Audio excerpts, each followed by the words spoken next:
Gimana nih Kak Lala, kisah pengalamannya nih? Ini dimulai dari tahun 2021 kan. Aku lulus sekolah tuh dari 2019. Oke. Terus aku sempat kerja di tempat tinggal aku di daerah Sumatera. Abis kerja di situ aku memutuskan untuk merantau. Nah, pas aku merantau itu Kak, masuklah pandemi kan, tahun 2020. Tapi aku masih kerja di situ. Terus 2021 aku masih kerja juga kan. Karena aku orang baru di sana, itu juga sistemnya sistem kontrak, bukan karyawan tetap. Pas ada pengurangan karyawan, aku kena. Jadi yang dikurangin pengurangan karyawan itu orang-orang baru, termasuk PHK ya mungkin ya. Termasuk PHK itu aku mutusin untuk pulang lagi ke Sumatera. Aku sempet nyari-nyari loker juga kan Kak di situ, cuman belum dapet. Terus kan pada zaman itu kan 2021 kan udah ada aplikasi namanya dating app ya Kak, aplikasi Kencan. Oh iya. Aplikasi Kencan, terus aku coba iseng match lah sama orang. Pas aku lihat profilnya, ini kayaknya aku kenal nih orangnya. Namanya Rido. Cuma pas aku lihat profilnya, aku ingat nih, kayaknya dia mantan teman aku. Ini aku ceritain sedikit ya. Aku punya teman satu kampung bisa dibilang, jarak rumah dia ke rumah aku tuh lumayan deket lah. Seberangan doang Kak Bang bisa dibilang. Mereka tuh pacaran aku kurang tahu ya berapa lama. Terus pas dia nge-match aku kan chattingan tuh. Pas chattingan dia nanya kan, kamu namanya Lala ya? Tinggal di sini ya? Aku balas kan, iya kan kamu kakak kelas aku. Nah itu kakak kelas pas waktu SD. Cuman pas SMP sama SMA-nya beda. Ya jadi dari situ kita mulai intens nih Kak. Udah mulai chattingan, teleponan, video call juga. Terus dari intens itu dia ngajakin aku ketemu. Ya pikir aku mau karena kita memang udah saling kenal. Dia kan kakak kelas aku kan waktu sekolah. Aku pikir ya nggak mungkin juga dia niat jahat kan. Pasti kan cuman kayak mungkin modus dia kan atau PDKT gitu. Aku iyain, ketemulah. Pokoknya cerita-cerita. Nah dari ketemu itu kita mulai cerita curhat-curhat. Pas abis pulang itu Kak makin intens Kak. Chattingan, teleponan kan. Terus pacaran lah. 2021 abis lebaran pacarannya tuh. Udah pacaran Kak. Dia kan mantannya temen aku Kak. Mantannya temen aku. Namanya orang kampung ya Kak. Pasti kan orang tua dia tuh tahu. Nah temen aku ini namanya Ayu Kak. Dia kan orang tuanya si Ayu. Sama orang tua aku tuh bisa dibilang bestie lah. Oh iya. Bisa dibilang bestie. Kalau misalnya kayak ada hajatan gitu Kak. Dia telepon dulu lah orang tua aku ini nanti kita ke hajatan pakai baju warna apa, bisa dibilang gitu Kak, saking deketnya kan. Cuman karena aku pacaran sama si Rido, mungkin dia nggak terima kan. Aku juga kurang tahu ya Kak alasannya kenapa. Jadi dia tuh kayak ngediamin aku, ngediamin keluarga aku, bahkan orang tua aku juga didiemin. Makanya aku bingung banget Kak. Kalau di kampung itu kan biasanya kita ada pengajian gitu ya Kak, tiap malam Jumat yasinan kan. Orang tua aku tuh ngundang orang tua dia lah. Kalau di sana tuh kayak yang diundang tuh cuman cowoknya doang. Yang diundang kan kayak bapak-bapaknya doang. Kalau ibu-ibunya tuh enggak. Jadi pas diundang itu orang tuanya si Ayu ini nggak datang Kak. Udah ditungguin kan sama bapakku. Kenapa nih orang tua dia nggak datang? Orang tuanya si Ayu. Udah karena kelamaan dimulailah pengajiannya. Nah udah mulai kelihatan kalau dia tuh nggak terima tuh ada ini Kak, ada hajatan kan di sana. Datanglah. Biasanya kan dia tuh kalau misalnya ada ibu aku Kak, ibu itu langsung negur lah, tegur sapa gitu. Ini enggak, kayak ngejauh. Ibu aku juga kan ya udah kan kata dia, mungkin dia lagi nggak mood atau gimana gitu kan. Jadi dibiarin aja lah.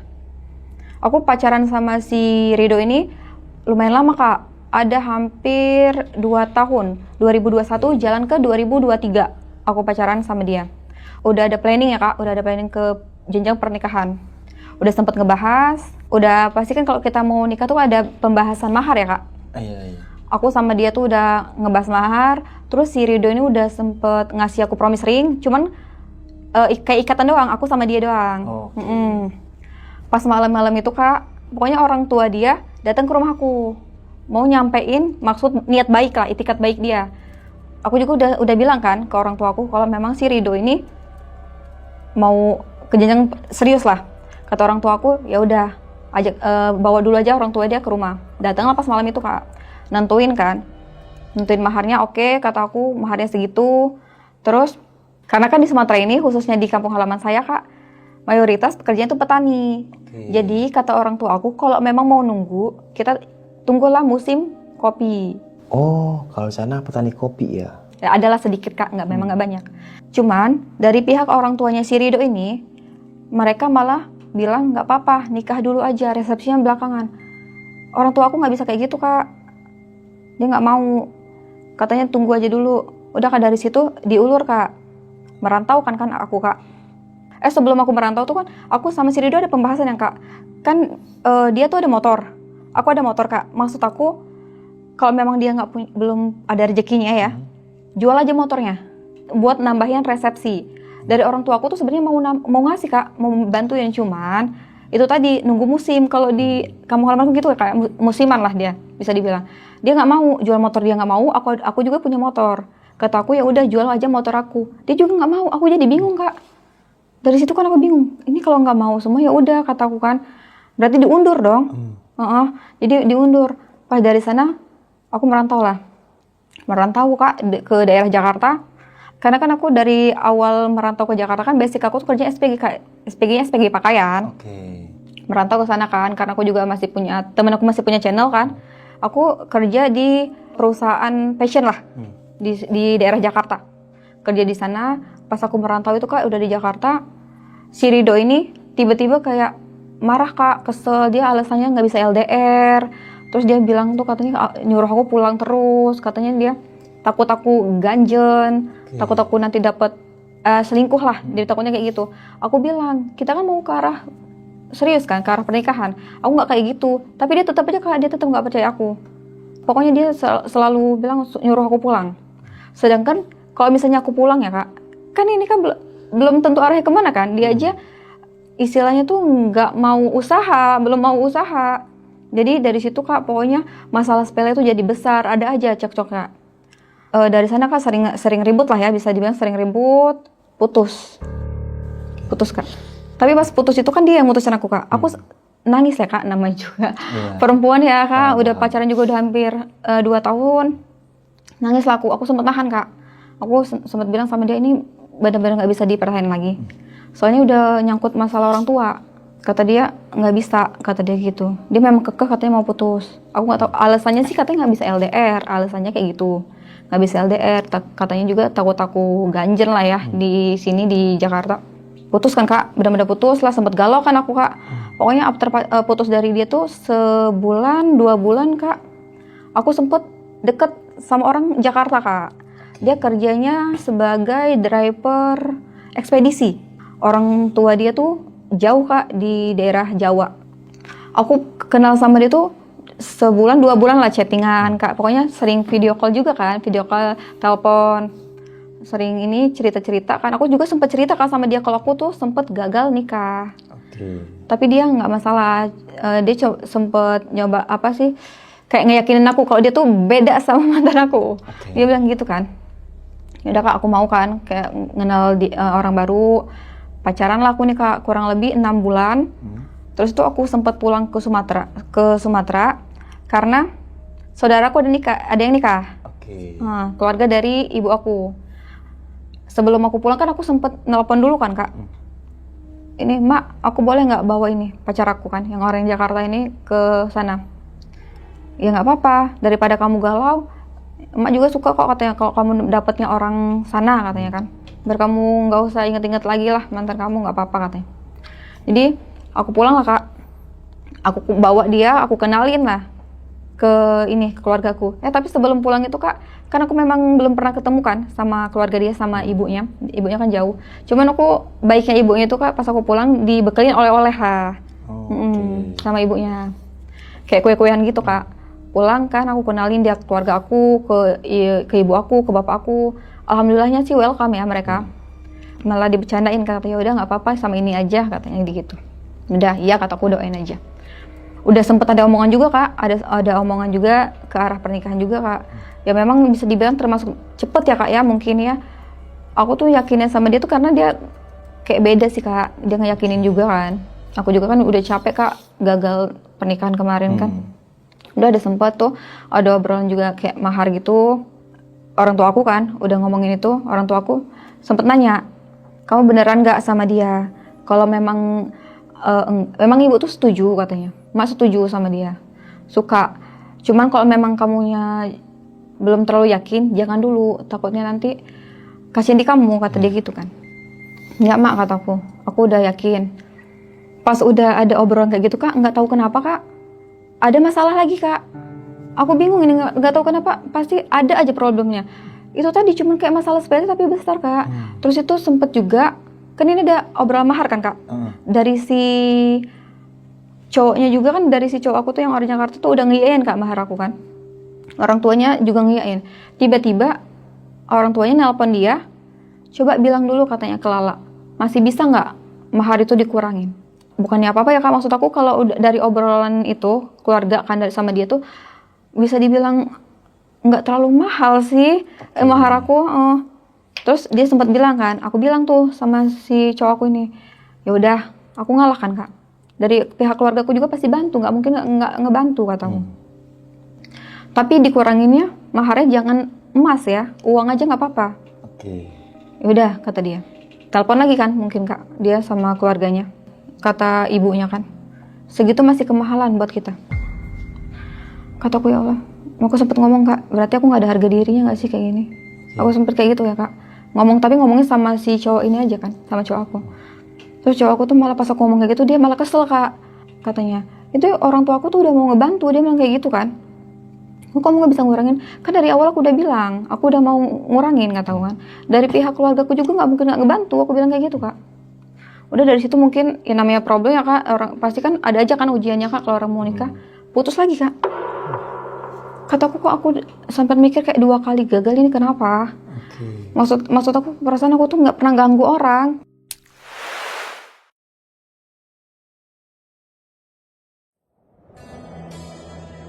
Jalan sebulan itu move on kan, pokoknya aku udah nggak mikirin ke arah pernikahan lah. Aku udah kayak bodo amat. Jalan sebulan, 2 bulan, 3 bulan, aku kenal cowok baru kak. Aku kerja di Jakarta, dia kerja di Tangerang sebagai security. Sempet ketemu sama dia. Pas awal-awal aku deket sama dia tuh kayak ya seneng aja kak, namanya juga kenal orang baru kan. Terus pas mau jalan PDKT-an 1 bulan, tiba-tiba aku bawanya emosi kak, nggak tahu kenapa. Aku tiba-tiba kayak bisa dibilang ngeghosting mungkin ya. Bisa dibilang kayak gitu, aku tiba-tiba hilang. Terus dia kayak nyariin aku, chat kan, kamu kenapa tiba-tiba nggak ada kabar?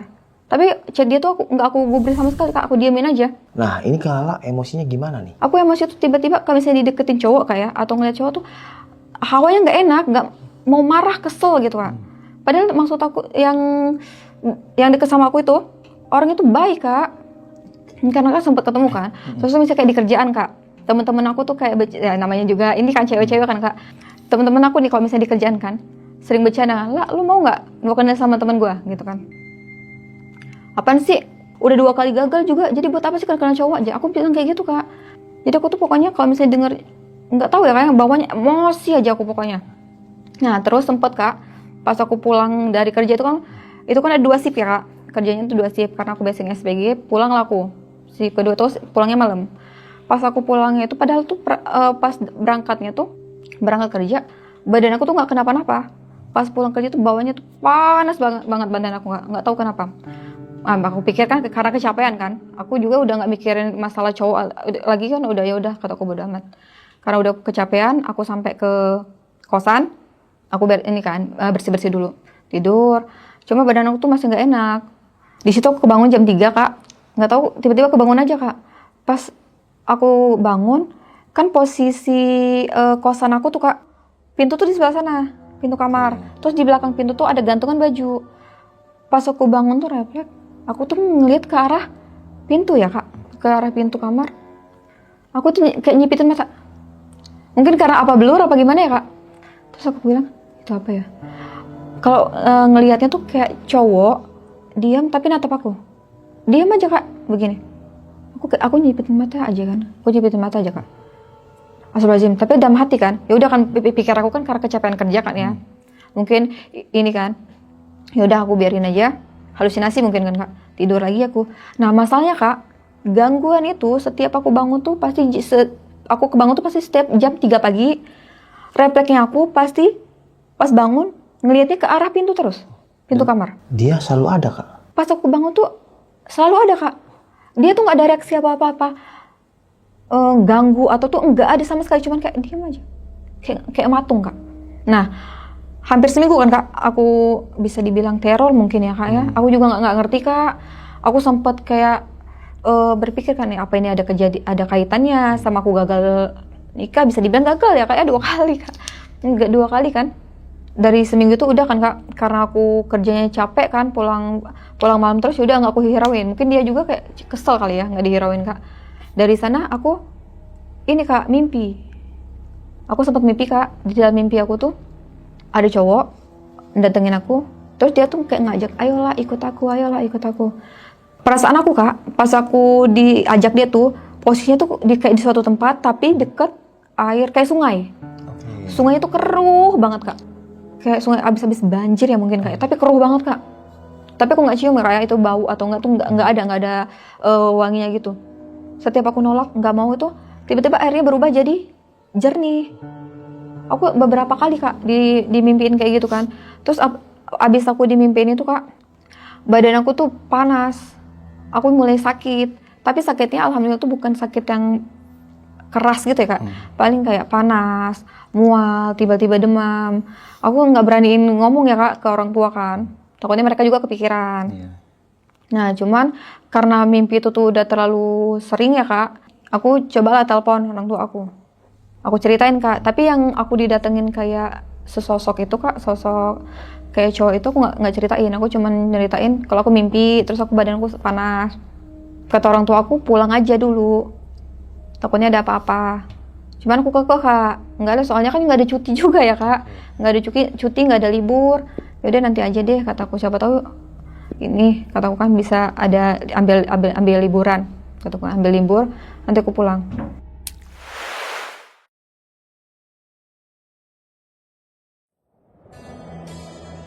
Pokoknya 2024 aku resign, Kak. Aku resign kan, Kak, karena aku juga udah capek kan. Pas aku pulang tuh, mungkin dari aku kejadian itu, Kak, sama aku pulang itu waktunya agak terlalu lama mungkin ya, Kak.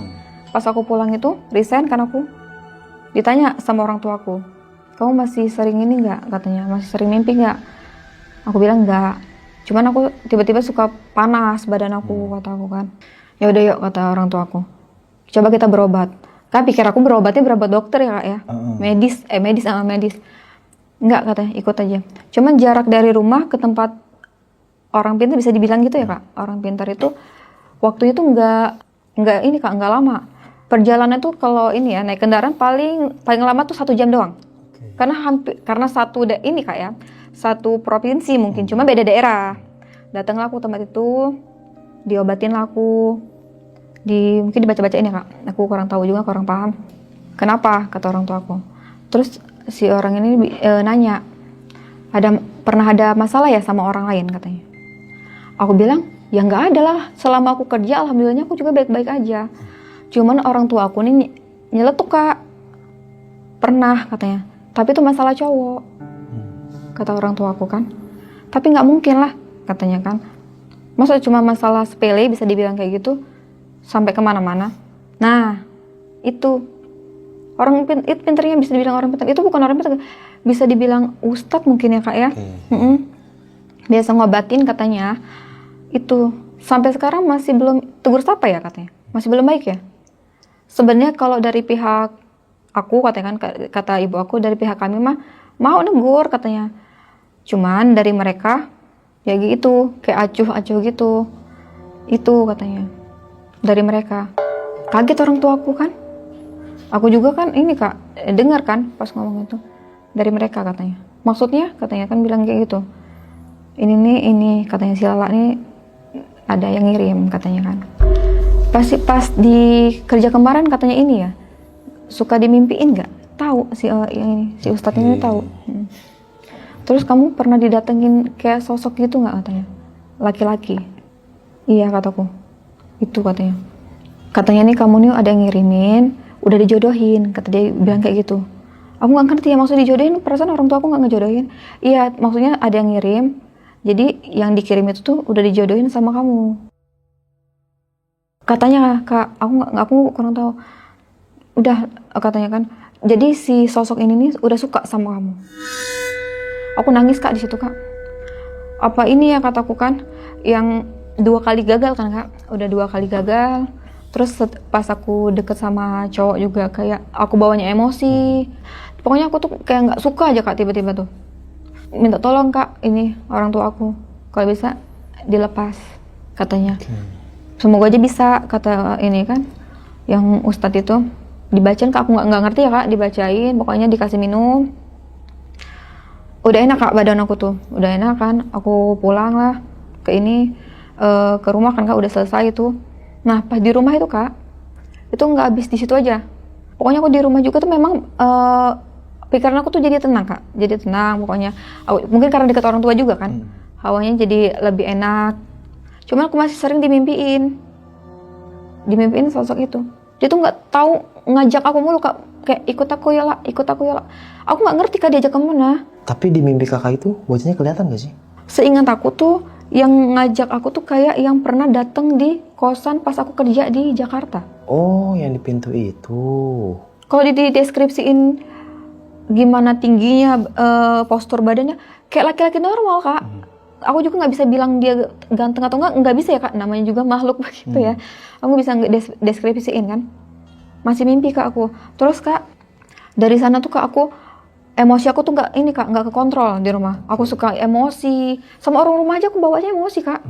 Terus aku suka marah-marah, masih suka mimpi. Pokoknya kayak hidup aku tuh kayak dibikin nggak tenang Kak. Padahal itu udah diobatin. Tapi mungkin masih bekasnya atau gimana Kak, aku nggak ngerti kan. Pokoknya aku tuh emosi aku nggak stabil lah. Jadi aku mutusin tadinya mau langsung merantau kan Kak ke Jakarta lagi. Cuman ditahan sama orang tua aku kan, ditahan. Kalau memang mau kerja, katanya coba cari kerja di sini. Katanya kan di sini juga banyak kok kerjaan, walaupun gajinya nggak terlalu besar kan UMR-nya katanya gitu. Bakal sempet nganggur Kak aku Kak di ini kan di rumah sempet nganggur, ada kali 5 bulanan Kak lama. Terus aku dapet kerjaan lah Kak di koperasi. Desember deh Kak, Desember aku memang nggak lama Kak kerja di situ, sebentar. Di Sumatera sana? Di Sumatera pas aku udah pulang kan Kak, pokoknya setelah aku bisa dibilang rukiah nggak sih Kak itu Kak. Pokoknya udah ini kan udah diobatin, badan aku juga udah enakan, aku mulai kerja Kak. Aku masuk di situ sebagai kasir, karena mungkin basic aku di SPG kan, di SPG juga kan aku pernah kasir, masuklah di kasir. Ini aku ceritain ya Kak, pokoknya di koperasi itu ada bagiannya, ada manajer, ada lapangan 2 orang, lapangan itu kayak narikin uangnya gitu Kak. Oh koperasi kan, nah koperasi sama 2 orang teman aku cewek, itu bagian kasir sama rekapan kalau kayak tutup buku. Nah mulai aku kerja Kak di kantor lama. Ngapa aku bilang kantor lama? Karena aku di kantor lama ini cuma sebulan kerjanya. Kalau mereka tuh di kantor sana tuh ada yang udah 4 tahun, ada yang 2 tahun, ada yang setahun kan. Rata-rata juga mereka tuh kerja yang di sana tuh ada 2 orang yang rumahnya bisa dibilang deket lah. Jaraknya paling mereka tuh ada yang pulangnya kayak seminggu sekali. Kalau aku memang jarang pulang ya Kak, karena kan di situ kantor sekalian mes, sekalian tempat tidur.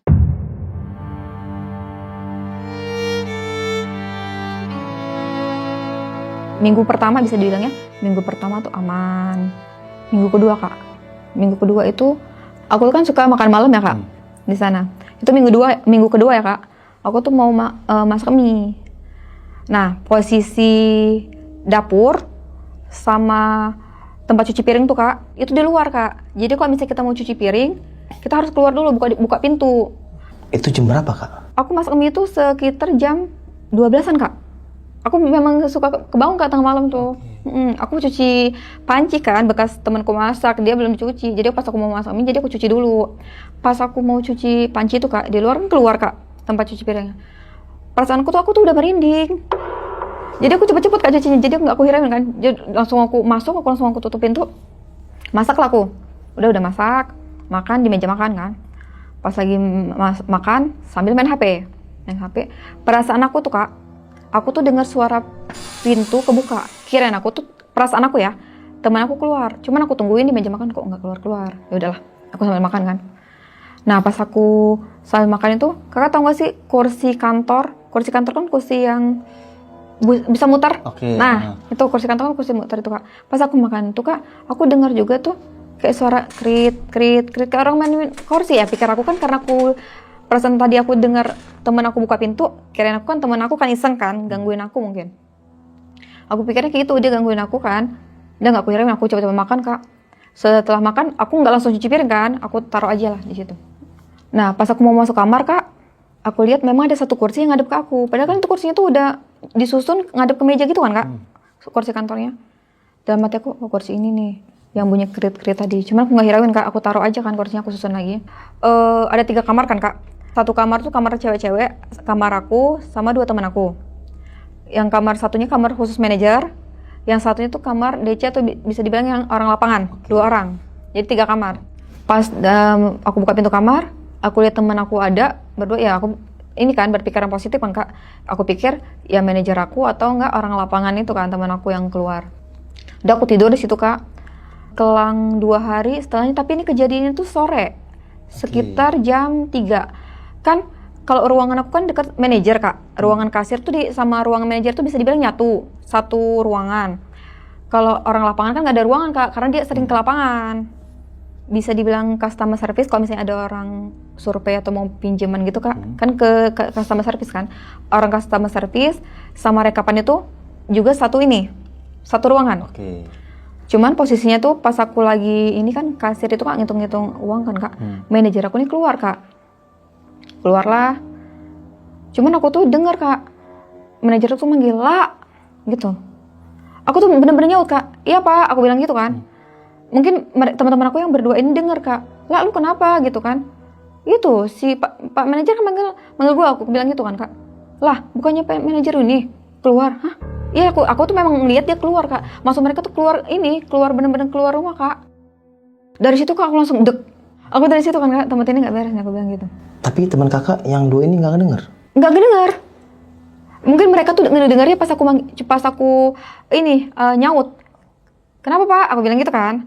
Nah soalnya jarak dari ruangan manajer kan sama ruangan customer service sama si rekapan ini tuh nggak yang jauh banget Kak. Jadi mereka dengar, katanya kenapa lah gitu kan. "Ini si Pak manajer manggil gua." "Enggak, Pak manajer kan keluar." Dari situ, oh yaudah nggak aku hirauin Kak. Cuma dalam hati aku, nah gangguan apa lagi gitu kan Kak, aku bilang gitu kan. "Kenapa?" Katanya "Udah lah," katanya tuh kan. Terus aku cepet-cepet kan Kak, ngasirin memang udah ini kan, udah mau selesai, udah posisinya udah sore kan. Udah Kak, nggak ada gangguan lagi di situ.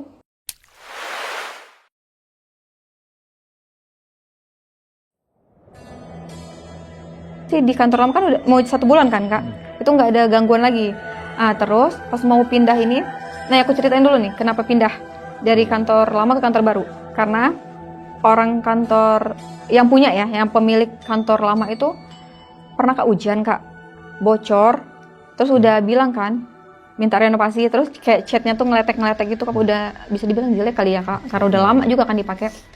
Dia nggak mau Kak renovasi, tapi dia mau biaya sewa tuh ditambah. Ya pikir manajer aku, daripada kita nambah renovasi nggak dikerjain kan, mending sewa kantor baru, dia bilang gitu kan. Betul. Udah jadi nggak diperpanjang Kak. Pokoknya selama 1 bulan itu aku di kantor lama tuh gangguannya cuma sampai di situ ya Kak. Sebelum pindah ke kantor baru kan survei Kak. Survei, aku iseng lah ya ikut teman aku survei. Cuman posisinya aku sama teman aku tuh yang orang ini customer service itu malam Kak posisinya. Soalnya jarak dari kantor baru lama ke kantor baru tuh kalau kita naik motor ya Kak, deket banget Kak, kali 7 menit doang. Oh, dekat banget ya. Jadi dia ngajakin, "La, kita ini yuk survei yuk." Tapi surveinya nggak masuk ini ya Kak, cuma lewat jalan doang. Nah pas malam-malam itu Kak, kan survei kan. Itu jam berapa Kak kira-kira? Jam 9 malam Kak. Aku survei kan, sama berdua doang Kak, iseng doang kan, kayak ngeliatin. Pas aku sama teman aku tuh ini Kak, lewatin kan, aku kan ngeliatin jalan ini kan, jalan ke kantor lama kan Kak. Serem banget Kak, pokoknya jalan tuh gelap banget, hawanya tuh udah nggak enak gitu Kak. Udah kan, kata teman aku, "Yaudah yuk kita nggak usah masuk lah, ini doang, lewat doang." Pulang kan Kak. Dah dari situ posisinya hari Minggu Kak, ke kantor baru. Aku tuh pas ke kantor baru tuh bisa dibilang gimana ya, posisi kantor baru tuh ada liter L-nya. Liter itu lumayan gede lah Kak, liter L. Terus itu ada 1 gudang, ada 1 kamar kosong, nggak tahu kenapa Kak, itu ada 1 kamar kosong, Itu kalau posisi kamar tempat tidur ya, sama kan kayak di kantor ini lama. 3 cewek satu kamar, 2 cowok itu yang petugas lapangan satu kamar, sama manajernya satu kamar. Nah, enaknya di situ ya Kak, di tempat kerjaan aku tuh, kita kalau makan tuh nggak pusing lagi Kak. Jadi kayak ada yang masak, ada tukang masak. Ada tukang masak kan. Jadi itu posisinya hari Minggu Kak, mau bersih-bersih, beresin ini kantor baru. Pas mau buka pintu Kak, perasaan aku tuh ngap banget Kak, panas. Kayak gimana sih Kak, kayak kita tuh, itu rumah kosong. Kayak ada orang, kayak rame orang. Oke, kayak sumpek gitu. Kayak sumpah gitu Kak. Nah, abis itu tuh dari posisi ruang tamu ke ruang TV tuh kayak ada jarak Kak. Bisa dibilang lorong ya. Lumayan gede soalnya rumahnya. Kok kataku perasaan aku nih kayak ada yang merhatiin aku pas aku masuk situ. Di situ kan pokoknya aku bersih-bersih karena hari Senin tuh kalau bisa langsung ditempatin. Makanya pas hari Minggunya langsung kebut ya Kak, ya nyapu, ngepel lah, pokoknya semua orang pada bantu. Memang kan hari Minggu kan libur. Udah pokoknya bersih Kak, hari Senin udah ditempatin lah. Pas ditempatin itu Kak, kan namanya kita baru ini kan, baru pindah ke tempat baru kan. Adaptasi lah. Selama seminggu tuh aku nggak bisa tidur Kak, bener-bener nggak bisa tidur. Pokoknya aku tidur tuh pasti jam 3. Jam 3 terus. Pokoknya tuh nggak bisa tidur lah aku. Itu nggak ada kejadian apa-apa ya Kak, cuma nggak bisa tidur aja. Terus ini jalan ke nggak nyampe minggu kedua lah. Ini ceritanya manajer aku ya, versi dia. Dia tuh ngedengar ada orang buka pintu kamar, terus mainin kursi Kak, karena kursi kantor baru sama kursi kantor lama tuh masih sama. Itu ada kali Kak kurang lebih 10 menitan. Dia dengarnya tuh kayak krit. Mungkin manajer aku tuh mau ditegur kan, makanya dia tuh nyangkanya aku karena aku tuh iseng Kak kalau di kantor sama teman-teman. Mungkin dia nyangkanya aku kan. Krit katanya versi dia tuh kan, dia cerita dia. Dia dengar itu, terus udah Kak berhenti Kak. Tiba-tiba dia dengar lagi, ini masih versi dia nih Kak ya. Ada orang kayak ngetok pintu. Tapi kuat tek gitu kan. Dia tuh kesel ya Kak, maksudnya tuh kenapa sih Lala ini udah malam, tapi begitu bercandaannya katanya kan isengnya. Pas dia keluar kamar Kak, dia kaget Kak, ternyata aku tuh posisinya bukan di kamar, versi dia nih ya, aku di ruang TV, di itu tapi memang benar aku ya di kursi itu lagi jedotin pala Kak di dinding gini. Terus aku dipanggil kan, pertama kan belum disamperin kan sama si manajer aku, kiranya aku iseng, dikirain bercanda kan. Kenapa lah, nggak ngegubris lah, disamperin kan, dipegang badan aku kan, lah gitu, diginiin, lah langsung jatuh ke aku Kak, katanya pingsan kan. Dia mungkin gak enak kali Kak ya mau gotong aku ke kamar. Dia manggil lah teman-teman aku kan, yang orang lapangan yang cowok sama teman aku yang cewek ini kan, mereka kan tidur Kak, pules kan tidurnya. Pokoknya teriak lah dia tuh, katanya Kak, ini versi dia teriak pokoknya. Nggak dengar, dia mungkin kesel ya Kak, makin teriak lah dia, baru bangun tuh. Ini kan mereka tuh berempat. Katanya, kenapa Pak? Lalas kenapa Pak? Nggak tahu tadi Bapak ngeliat dia gini, katanya kan jedotin kepala ke dinding kan, lumayan lama katanya. Dibawalah aku ke kamar kan, dibawa ke kamar. Pas aku tuh perasaan aku ya Kak, aku tuh memang dengar dipanggil tuh, lah bangun lah, aku dengar Kak, bangunlah aku. Pas aku bangun aku kaget kan, aku langsung ngomong kan, ngapain sih di kamarku rame-rame, aku bilang kayak gitu kan. Terus teman aku yang cewek ini, lah katanya, lihat lo pala lu katanya kan, tadi katanya lu yang jadiin pala. Apaan sih? Tapi memang palaku tuh berat, aku sampai kayak gini kan. Aduh sakit banget palaku gitu kan. Ya gimana nggak sakit, langsung disodorin kaca gitu Kak. Merah Kak kepalaku.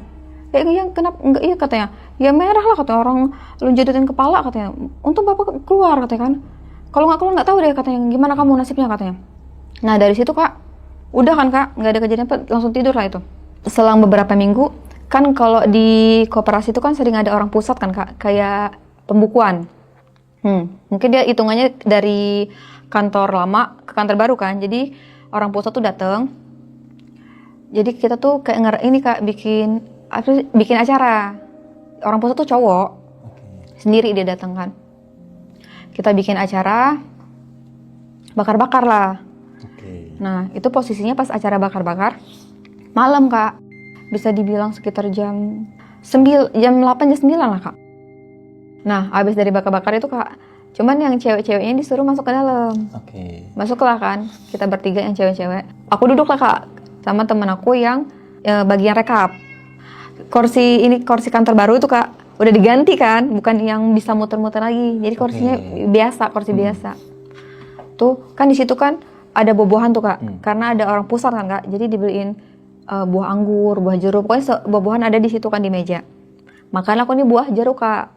Pas aku makan buah jeruk tuh Kak, perasaan aku nih Kak, buahnya manis banget Kak. Manis itu kayak, ya jeruknya manis Kak. Cuman itu manis itu kayak over lah manisnya. Manisnya over. Terus dari situ aku tiba-tiba ngeblank. Udah nggak sadar lagi dari sana. Aku nggak sadar kan. Pas aku sadar itu Kak, aku bangun, udah rame lah. Aku tanyakan ke teman-teman, ini kenapa nih rame-rame? Diceritain lah Kak. Ini kalau versi mereka ya Kak, ngelihat aku makan jeruk, yang akan aku duduknya tuh deket yang tukang rekap ya Kak, anak rekap. Kalau versi dia tuh aku tuh makan jeruk sambil bersenandung Kak. Aku tuh matanya merem sambil makan jeruk tuh kayak gitu Kak. Itu versi dia ya. Itu kalau diceritain dari teman aku tuh. Terus teman aku tuh kayak Noel aku Kak, tapi maaf ya Kak, pakai kaki. Dia bangunin tuh. Lah, nggak nyaut. Dikira dia bercanda kali Kak. Masih Kak itu kan bersenandung begitu. Ditarik lah kursi aku. Lah katanya tuh. Pas ditarik begitu tuh, aku tuh kayak buka mata Kak. Tapi makan jeruknya tuh brutal katanya tuh. Sampai kulit-kulitnya dimakan Kak. Kata dia kulit-kulitnya dimakan. Teman aku udah takut kan Kak, karena kan dia pernah ngeliat aku kesurupan itu. Yang pertama, manggil lah dia manajer aku di luar. Pak, si Lala kesurupan lagi. Datang lah Pak manajer Kak. Orang lapangan juga datang. Nah orang lapangan itu kan sempat baca-bacain aku ya Kak. Karena dia ini orang pesantren, bisa dibacain lah. Pokoknya kayak nggak mempan gitu Kak, katanya aku tuh dibacain gitu. Nah manajer aku tuh untungnya dia punya teman, bisa dibilang juga bisa ngobatin orang ya. Bisa dibilang gitu, dia udah manggil teman, ditelepon Kak. Datanglah temannya si Pak manajer ini. Pas udah dia datang tuh dibaca-bacain kan Kak aku. Terus ditanya sama dia tuh kan, kamu kenapa ganggu anak ini, katanya kan. Anak ini nggak ada salah sama kamu, dia bilang gitu. Nah dijawab kan Kak, tapi yang jawab tuh katanya bukan aku. Dijawab sama dia, katanya aku mau temenan sama anak ini, katanya. Soalnya anak ini nggak punya teman, katanya. Ada kok, teman-teman aku tuh pada ngejawab kan. Ada kok kita temennya, bukan, katanya. Mereka mah pada munafik. Bilangin teman aku Kak. Mereka mah katanya temenan sama si ini pada munafik. Itu bukan teman mereka. Kan anak ini suka temenan sama aku. Terus dijawab lagi kan, ditanya, dia nggak mau temenan sama kamu, katanya kan. Dia suka kok temenan sama aku, katanya. Ditanya Kak, kamu datengin dari mana? Dari kantor baru atau kantor lama? Dijawab, aku datengin dari kantor lama. Terus udah Kak, sama si temennya Pak manajer itu langsung, kamu mau keluar sendiri apa saya keluarin? Langsung ngebentak gitu kan. Dia nggak ngejawab. Ya udah katanya kan, saya keluarin aja. Dikeluarin, dibaca-bacain gitu Kak, dibaca-bacain gitu. Nah dikira temennya Pak manajer tuh udah keluar. Ternyata belum. Terus tuh orang yang masukin aku itu Kak, kata mereka tuh kayak mainin mereka lah. Katanya minta kopi, dikasih kopi. Tapi sambil ketawa-ketawa. Katanya kan, kamu belum mau keluar, dia bilang kayak gitu kan. Terus dimain-mainin Kak. Pokoknya aku tuh ngerasa ya Kak, badan aku tuh kayak sakit padahal nggak diapa-apain. Aku tuh mainin mereka, kata mereka gitu kan. Dia bilang kan temennya Pak manajer tuh jangan main-main kan, dikeluarin paksa Kak katanya. Dikeluarin paksa, udah dibaca-baca kan. Pas katanya udah keluar itu, aku tuh nangis Kak. Aku tuh memang ngerasa aku nangis, cuma aku nggak tahu nangisin apa. Kan, pokoknya kejadian itu tuh lumayan lama Kak, kata mereka tuh. Aku tuh ngamuk kan, karena yang masukin aku tuh juga tuh kayak katanya tuh ngebecandain mereka, nggak mau keluar. Ada kali Kak durasinya tuh kesurupan itu Kak, dari jam 10 malam sampai jam 3 pagi. Karena aku tuh ngamuk Kak, nggak mau dilepasin. Ditanya kan sama si ini temannya Pak manajer itu, katanya yang masukin aku tuh ada 3 orang yang masuk ke badan aku. Yang satu tuh cowok itu Kak, kakak ingat kan yang pernah dilepas? Oh, oke. Yang cowok itu katanya kan pas sempat pertama aku diobatin, katanya tuh nggak ketutup, kata si temennya Pak manajer. Yang satu tuh yang masuknya tuh dayang, aku kurang tahu Kak, ini maksudnya dayang tuh aku nggak tahu. Yang ketiga tuh nenek-nenek. Katanya si temennya Pak ini baru ya katanya, kiriman baru katanya. Kata dia gitu, nenek-nenek ini Kak. Udah sekitar jam 3 pagi tuh badan aku tuh terkapar ya Kak, di kamar tuh udah lemes banget aku. Tapi aku alhamdulillah bisa tidur kan, walau bisa tidur. Bangun pagi itu aku disuruh pulang sama si Pak Manajer kan. Takutnya ada kenapa-napa Kak. Dianterin pulang aku Kak, sama teman-teman juga. Sampai rumah, aku tuh sampai rumah nggak langsung diobatin ya Kak, istirahat. Pas keesokan harinya itu aku diobatin, dibawa ke tempat yang sama, ustadz yang sama, yang dari rumah itu nggak terlalu jauh kan jaraknya, kurang lebih 1 jam. Pas diobatin, ini baru dikirim katanya nenek-nenek itu. Terus nanya kan orang tua aku, katanya yang ngirim siapa, katanya orang lama, kata dia gitu. Yang ngirim orang lama. Terus maksudnya orang lama ya, katanya yang ngirim laki-laki itu, katanya yang sempat ngirim, yang jodohin aku sama laki-laki itu Kak. Terus dari situ kan nggak tahu ya Kak, padahal udah 2 kali ya maksudnya kejadian itu kan, cuman orang tua aku ya udah, mereka cuma bisa sabar doang Kak, cuma bisa sabar kan. Nah dari sana tuh aku belum resign ya Kak, masih tahap pengobatan kan. Di sana dijagain, di rumah tuh dijagain orang tua, udah enakan kan badan aku. Pas badan aku udah enakan, masuk lagi Kak. Nggak lama sih di rumah tuh, nggak nyampe seminggu aku udah masuk lagi kantor. Nah ini ada after aku kesurupan yang kedua kali itu Kak, ada teror Kak.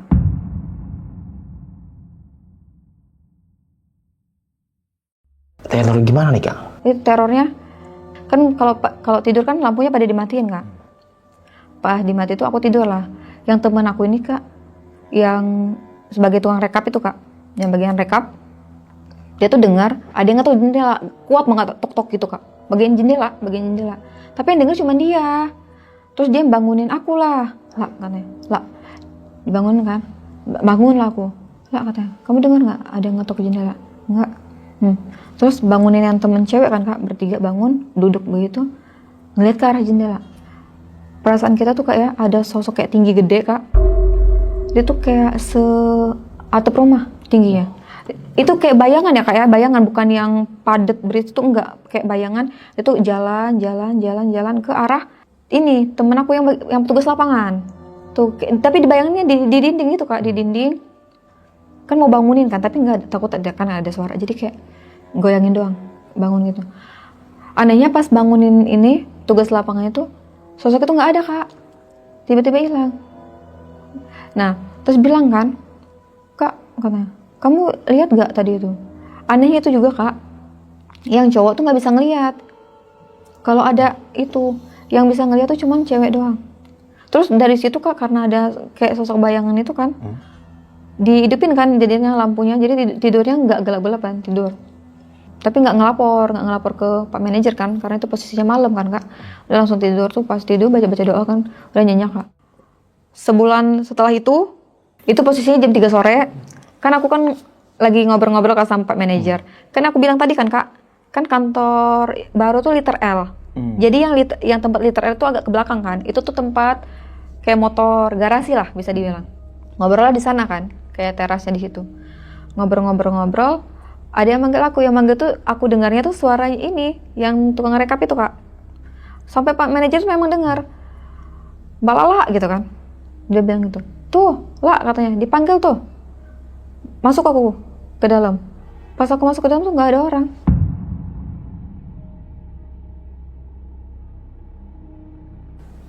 Aku di situ langsung kayak nge-freeze, diem, keluar lagi aku. Kenapa katanya? Bilang yang tukang rekap itu, kenapa? Pak nggak ada orang katamu. Kata dia kan saya dengar kok katanya. Dia manggil kamu kata dia gitu kan. Ternyata Pak yang tukang rekap itu tuh lagi di kamar. Jadi mungkin mereka istirahat kan. Karena kan ada jam break itu kan Kak. Nah dari situ nggak ada kejadian apa-apa, udah. Enggak, kata Pak Manajer, ya udahlah, nggak usah nggak usah digubris, nggak usah diurusin katanya gitu. Udah nggak ada kejadian. Terus aman-aman aja Kak. Dari sana juga paling teror-teror tuh kayak dengar suara manggil, entah tiba-tiba kayak aku tuh dengarnya ada yang manggil aku. Terus jalan beberapa minggu kemudian, hari Minggu kan, ini kan jadwal kita bersih-bersih kan, kalau hari Minggu karena libur juga. Terus teman aku ini yang bagian rekap, dia tuh katanya ngelihat aku lagi ngepel jalan ke kamar mandi. Cuman pas dia lihat tuh nggak ada orang. Nah, jadi terornya tuh kayak gitu, Kak. Entah ada yang nyerupain aku lah, ada yang manggil lah. Nah, jalan ke 3 bulan, ini kan posisinya sore kan, udah selesai kerja kan. Itu menjelang maghrib, salahnya aku juga. Tidurlah aku ke kamar kan karena ngantuk. Tidur aku maghrib. Pas maghrib tuh aku tidur, Kak. Itu pas aku tidur tuh perasaan aku tuh pas apa ya, Kak, kayak ketindihan apa sih, rep-repan ya mungkin ya. Iya. Bisa dibilang kayak gitu kan, rep-repan. Terus aku tuh duduk, bangun tuh pas bangun duduk, tiba-tiba aku tuh kayak nggak sadar. Nah pas teman aku masuk ke kamar, dia ngeliat aku kan, dia duduk, aku duduk. Ini versi dia ya, versi teman aku tuh, aku duduk, cuman tatapan aku kosong. Dia manggil, "Lah, kenapa lah?" Itu posisinya maghrib ya, Kak. Tiba-tiba aku tuh kayak ketidur gitu, Kak, katanya. Pas dibangun-bangunin, nggak sadar. Terus dipanggil lah petugas lapangan, dibangun-bangunin tuh katanya nggak sadar. Ini katanya kesurupan lagi. Cuman di kesurupan ketiga ini, aku tuh nggak ngamuk, Kak. Jadi kayak tenang aja gitu. Terus dibaca-bacain lah sama petugas lapangan, Kak. Dibaca-bacain. Udah kayak kesurupan pertama, Kak. Ingat nggak? Kayak ya udah pas dipanggil tuh langsung bangun aja. Langsung pusing kepalaku tuh, Kak. Apa karena maghrib juga kan? Tidur itu kan pusing kepalaku. "Kenapa lah?" katanya. "Enggak, aku nggak kenapa-napa. Aku ngantuk," aku jawab begitu kan. Ya udah ditemenin lah. Jadi aku ini kan, Kak. Aku pas itu posisi maghrib tuh duduk dulu lah, ditemenin mereka kan. Udah katanya. Nah menjelang ke 4 bulan, Kak, di kantor baru ya, di kantor baru tuh menjelang 4 bulan, itu posisinya sore, hujan. Nah aku nggak tahu kenapa pas hujan itu aku seneng banget, Kak. Jadi aku ngajak temen aku tuh mandi hujan. Nah mandilah aku di situ kan, yang cewek-ceweknya aja ya, mandi hujan. Terus aku tuh pas mandi hujan itu kan, mereka kan ke arah depan, Kak. Aku tuh nggak tahu kenapa melipir ke arah belakang, deket inilah, bisa dibilang tuh ke arah dapur lah. Tapi di depan ya, di luar ya. Nggak tahu sadar apa enggak, Kak. Katanya aku tuh mainin hangar. Sambil itu, Kak, cengengesan, sambil ketawa-tawa. Tapi mereka tuh dengar aku, yang ketawa tuh bukan suara aku, suara anak kecil. Terus kata teman itu, "Si Lala kenapa lagi tuh?" katanya. Digituin kan, teriak, "Lah, udah balik, udah ini udah sore," gitu kan. Tapi aku nggak nyaut. Terus disamperin lah sama mereka. Pas disamperin aku tuh cengengesan, Kak, kayak seneng aja. Tapi suara aku tuh katanya udah berubah. Udah suara anak kecil, bisa dibilang gitu ya kan. Dipanggilnya temannya Pak Manajer. Ke rumah dia juga nggak terlalu jauh. Dari ini kan kantor baru. Dipanggil lah. Itu posisinya hujan-hujan, Kak. Dipanggil, ditanyakan sama temannya si Pak Manajer, "Kamu datangin dari mana?" Terus dijawab tuh. Aku tuh katanya aku jawab, tapi kan suaranya beda kan, Kak. "Aku nggak tahu. Aku diajak teman, terus aku ditinggalin," katanya gitu. Terus ditanya lagi sama temannya Pak Manajer itu, "Kamu anak kecil ya?" Terus aku tuh berdiri, megang pinggangnya Pak Manajer begini. Dia nggak ngomong, cuma gitu. Mungkin setinggi Pak Manajer mungkin ya. Oh, jadi kayak ngasih tahu segitu tinggi dia. Okay. Tingginya Pak Manajer tuh kurang lebih 170-an lah. Segitu sedia kan. Terus temennya Pak Manajer tuh bilang kan, "Kamu ini ya," katanya, "kamu keluar ya dari sini." Dia tuh bener-bener gitu-gitu doang. Dia nggak mau, katanya, aku mau temenan sama anak ini," kata dia kan. Soalnya anak ini nggak ada teman. Dia tuh selalu bilang kayak gitu, selalu bilangin aku tuh nggak punya teman mulu, Kak. "Ada kok, temennya banyak di sini," katanya. "Enggak, aku temennya, dia suka kok main sama aku," katanya kan. "Enggak," kata teman aku yang cewek itu kan. "Ini kita temennya, jadi kamu jangan masukin dia mulu," dia bilang gitu kan. "Jangan ganggu dia." Udah katanya, kamu saya keluarin secara paksa ya. Dibaca-bacain kan sama temennya Pak Manajer itu, dibacain, Kak. Sadarlah aku. Nah dari sana, Kak, ketahuan semua. Kenapa di kantor baru itu kan hawanya sumpek, panas, pengap. Ternyata, Kak, yang orang yang punya kontrakan itu, yang punya kantor baru itu, ternyata dia tuh memang masang pelindung, Kak. Kayak masang sesosok, bisa dibilang sesosok genderuwo lah, tinggi gede lah. Makanya kan pernah tadi kalau kita ulik lagi kan, aku sempat ngeliat kan sama temen aku itu. Cuman alasan dia kenapa masang itu biar nggak ada yang maling. Nah soalnya yang punya kontrakan itu kan datang ke kontrakan dia, ke kantor baru itu kayak 3 bulan sekali, 4 bulan sekali kan, itu kan memang ini kan rumah kosong ditempatin. Nah ternyata dia bilang juga tuh itu kontrakannya tuh kantor baru itu belum diselamatin. Selamatan gitu. Jadi dari aku semua itu kan, aku kan ini Kak, selamatan lah di sana. Dibaca doa yasinan gitu Kak, kontrakan itu kan. Jadi Kak, setelah syukuran kan rumah itu udah ada pengajian, udah tenang tuh. Jadi hawanya udah enak. Pokoknya di sana tuh udah nggak berasa sumpek lagi, nggak ada kayak ada yang merhatiin lagi gitu kan. Terus aku disuruh resign lah sama orang tua. Karena orang tua mungkin khawatir ya Kak. Jadi aku resign, pulanglah aku ke rumah Kak. Pas aku di rumah itu kan, setelah 2 hari Kak, aku kan maksudnya mau nenangin diri ya Kak. Pokoknya udah capek banget kan, dapat gangguan kayak gitu. Aku mimpi Kak. Di mimpi aku tuh ada cowok, dia tuh kayak mau nyetubuhin aku. Kan kata orang tuh katanya kalau misalnya kita dapat mimpi kayak gitu, dapat mimpi cowok mau nyetubuhin kita, katanya itu ada kiriman. Bangunlah aku Kak, langsung aku ceritain lah sama orang tua. Pas aku ceritain itu ke orang tua khawatir kan. Kok masa orang tua tuh ini kan udah diobatin, ini kenapa datang lagi nih, katanya kenapa diganggu lagi nih. Berobat lagi ke aku Kak, ke ustadz yang sama. Oh, yang waktu pertama itu. Aku ke sana kan, berobat lagi ke sana. Terus sempet dibaca-bacain ya Kak. Setelah dibacain kan pengobatan kan Kak. Setelah pengobatan itu selesai, ngobrol-ngobrol Kak sama si Pak Ustadznya. Terus si Pak Ustadznya juga ini kan sempet ngomong, katanya ini sebenarnya tuh dapat kiriman baru. Kan, yang kata aku bilang nenek-nenek itu. Cuman katanya udah diobatin kan, udah nggak ganggu lagi. Nah ini juga Pak Ustadz, aku kan sempat nanya Kak ke Ustadznya kan, kenapa sih Pak, kata aku selalu ini digangguin, padahal tuh aku tuh sama orang tuh nggak ada masalah. Pas di sana di kantor baru, aku sama teman-teman tuh bilang ke Pak Ustadz, sempat ngelihat kayak sosok genderuwo.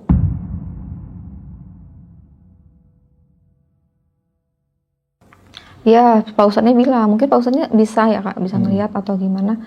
Dia bilang katanya itu memang penjaga rumah itu, penjaga kantor baru itu. Ya pas aku di sana juga bilang ke Pak Ustadznya, aku sempat diobatin kan sama si temannya Pak Manajer. Dia bilang tuh katanya rumah itu tuh memang sengaja dipagarin. Itu bukan untuk hal-hal negatif ya, katanya memang untuk ngejagain dari hal-hal kayak maling gitu, hal-hal begitulah. Di sana juga aku tuh sempat dimasukin, bilang ke Pak Ustadz itu kan, sempat kesurupan anak kecil. Nah Pak Ustadz itu sempat bilang juga anak kecil itu tuh kiriman dari itu tadi, Ayu tadi katanya kiriman. Cuman si anak kecil itu nggak berani masuk karena kan itu kan dijagain sosok ini kan kayak genderuwo. Jadi dia takut. Nah kenapa itu banyak makhluk-makhluk lah istilahnya yang berani masuk ke sana, kan itu kan rumahnya udah dipagarin tuh, jadi ngundang energi negatif lah, kayak makhluk-makhluk itu cepet jadi nyerapnya masuknya. Nah begitu. Terus udah kan kata Pak Ustadznya, udah dari sana kan udah pengobatan, udah dijelasin juga Kak kalau itu memang semuanya ada hubungannya dari si Ayu, dari si cowok itu. Dan terus itu pas setelah aku resign itu kan aku sempat mimpi juga kan, mimpi mau disetubuhin itu, yaitu dari cowok itu juga. Terus yang nenek dapat kiriman nenek, aku nggak ngerti Kak itu maksudnya nenek itu dikirimnya buat apa. Terus yang anak kecil itu dari sana semua. Jadi dari cerita aku diteror dari awal mula aku di Jakarta sampai aku resign ini, pulang lagi ke Sumatera ini, jadi nyambung semua ceritanya. Memang kirimannya dari si Ayu ini. Karena aku kan main aplikasi Facebook ya Kak, aku main kan, orang tua aku juga main, aku punya kakak juga kan, pada main aplikasi lah, main aplikasi Facebook. Nah orang tuanya si Ayu ini kan pada followan ya Kak sama aku, sama keluarga aku tuh kan. Pantesan dia tuh sering nyindir Kak di Facebook itu. Nyindirnya gimana nih Kak? Dia sindirannya katanya percuma cantik tapi kalau pelakor. Nah aku bilang kan maksudnya kan aku kan istilahnya kan masih pacaran Kak. Nah, setelah itu kan sama-sama gak jadi Kak, sama-sama udah punya kehidupan masing-masing lah, udah punya pasangan masing-masing lah. Sering banget Kak dia nyindir di Facebook itu. Terus kan namanya orang kampung ya Kak, dibalesin lah komen-komen kan, ngomongin siapa ini. Terus dibalesin, dijawabin sama dia, ya biasalah katanya, kayak nggak dapet cowok lain katanya. Hari itu dia bilang aku pelakor, padahal kan posisinya Kak dari dia pacaran sama si mantannya itu lama kak putusnya tuh udah lama. Tapi aku nggak tahu kenapa sih orang tuanya Ayu ini kayak dendam aja kak. Padahal dari orang tua aku juga udah biasa aja. Ya itu. Jadi pada nyambung ke situ kak. Pokoknya teror-teror yang aku alamin kak selama aku kerja itu memang benar-benar dari dia sih. Dari kiriman dari situ. Jadi setelah pengobatan terakhir tuh kak, udah diobatin kak sama ustadznya. Udah enak nih kak, badan aku juga udah nggak ngerasa pegel-pegel lagi, udah nggak ngerasa sakit, udah nggak ada mimpi-mimpi aneh. Teror-teror juga nggak ada kan di rumah juga. Nah dari situ aku udah ngeberaniin lah merantau lagi ke Jakarta. Alhamdulillahnya juga orang tua kan udah ngizinin. Karena kan aku ada kakak kak, cuman kakak aku kan karena udah nikah kan. Jadi aku ikut dia dulu. Dari situ alhamdulillahnya sampai sekarang udah nggak ada lagi sih gangguan teror-teror itu. Nah, nih Kak Lala, tadi kan kakak bilang kiriman ini dari si Ayu nih ya. Tapi kok bisa nih ya kak? Kakak nih yakin gitu lah kalau ini kiriman dari si Ayu ini. Jadi setelah aku pacaran sama si Rido ini, ternyata Rido tuh masih deket sama si Ayu, masih suka jalan. Kan tadinya kan keluarga ibu bapak aku kan, sama si orang tuanya si Ayu itu kan deket ya kak, bisa dibilang bestie kan. Pokoknya kemana-mana inilah selalu bareng gitu. Tiba-tiba pas tahu aku pacaran sama si Rido, keluarga dia tuh langsung judes, nggak tegur sapa. Pokoknya ngeliat aku tuh bawanya kayak emosi aja kak. Kan aku kan nggak tahu ya kak kenapa. Cuman pas dengar-dengar dari orang tuh karena aku pacaran sama Rido, jadi dia kayak nggak terima. Ditambah kan aku sama Rido waktu itu ya kak ada planning ke jenjang pernikahan. Udah ngebahas itu lah kak. Nah, orang tuanya si Ayu ini tahu, ya namanya orang kamu ya kak, pasti kan cepet nyebar ya. Jadi dia tahu mungkin dari sana dia tambah nggak terima. Kalau ada pembahasan mau ke jenjang pernikahan. Mungkin itulah kak, dia bawa-bawa sampai ke hal-hal mistis ya, bisa dibilang kayak gitu. Tapi Kak Lala ini tahu dari mana nih kalau si Ayu ini suka jalan sama si Rido? Aku taunya kan aku kan punya temen nih. Dia tuh samping rumah kan. Nah, yang temen aku tuh dia tuh bisa dibilang temennya Ayu juga. Dia sempat cerita kan. Soalnya si Rido itu ternyata tuh katanya nggak bisa LDR kan. Memang pas masih sama Ayu tuh pernah nyelingkuhin. Sama Ayu tuh memang pernah nyelingkuhin. Nah, makanya aku tahu kan. Temen aku juga cerita kak. Temen aku cerita katanya pas pacaran sama kamu tuh dia tuh masih sering jalan. Jadi pas taunya langsung kayak kaget lah. Padahal kan istilahnya jalan sama aku nih, jalan sama si Ayu. Kok besoknya bisa pacaran sama si Lala kayak gitu kan? Pacaran sama aku. Dari situ dia nggak terima. Tapi sekarang nih kak, tahun 2026 ini hubungannya gimana nih kak sama keluarganya si Ayu ini nih? Kalau dibilang kayak waktu itu enggak ya kak, udah biasa aja. Cuman kalau dibilang membaik juga enggak. Jadi benar-benar ya udah kalau misalnya ketemu ya kak kayak cuek. Jadi tapi nggak ada ini ya, nggak ada kesan-kesan kayak dendam atau apa. Jadi ya udah kayak walaupun ada dia, ada orang tuanya, ya udah jalan-jalan aja. Tapi aku nggak yang marah atau gimana, nggak. Ya udah biasa aja sih. Kalau dibilang udah baik juga nggak ada sih kak. Tapi selain Kak Lala nih, mungkin orang tua atau kakak kandung atau yang lain-lain sempat kena dampaknya nggak sih kak? Kalau dampak ke orang tua tuh nggak ada kak, alhamdulillahnya. Mungkin memang tertujunya ke aku kali ya kak ya. Itu kan bisa dibilang tuh kayak ngehalangin jodoh. Kan kakak kalau kita flashback lagi kak, cerita aku 2 kali gagal. Bisa dibilang 2 kali gagal ya kak dalam hubungan mau ke arah pernikahan. Terus pas awal-awal aku cerita juga mau deket sama cowok tuh aku bawanya emosi terus kak. Tiba-tiba aku tuh kayak kesel. Temen aku juga kayak ngajak jodohin aku lah ya. Pokoknya sama temennya tuh aku nggak mau. Aku emosi aja. Bawanya mau marah aja kalau sama cowok. Mungkin dampaknya ke sana kali ya kak. Tapi kalau untuk keluarga ya, ke kakak aku lah, ke orang tua aku alhamdulillah nggak ada. Cuman ke aku aja sih kenanya kak. Nah, sekarang kan alhamdulillah nih kayak udah melewatilah fase itu ya, udah baik lagi. Kalau udah tahu nih tentang hubungan asmara kakak sendiri itu gimana kak? Apakah masih kayak dulu? Apakah sudah normal gitu?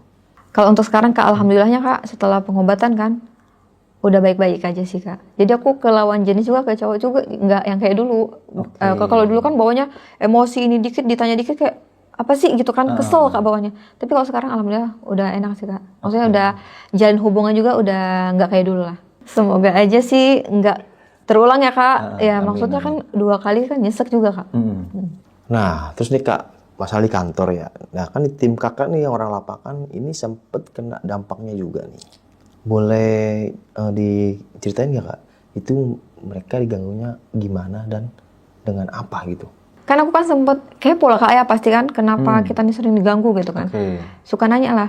Bahkan tuh yang diganggu tuh juga manajer juga kak, sama manajer, teman-teman aku yang cewek.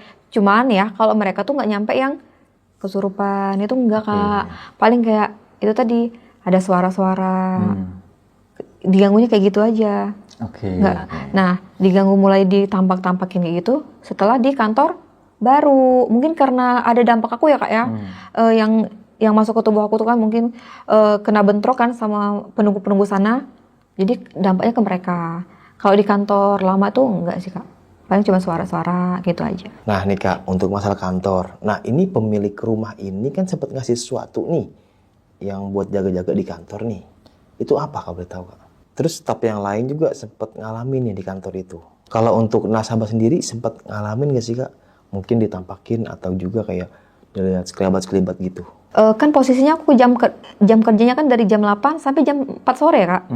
Ya, bisa dibilang 4 sore jam 5 sore lah. Itu kan kalau nasabah datang kan posisinya siang kak.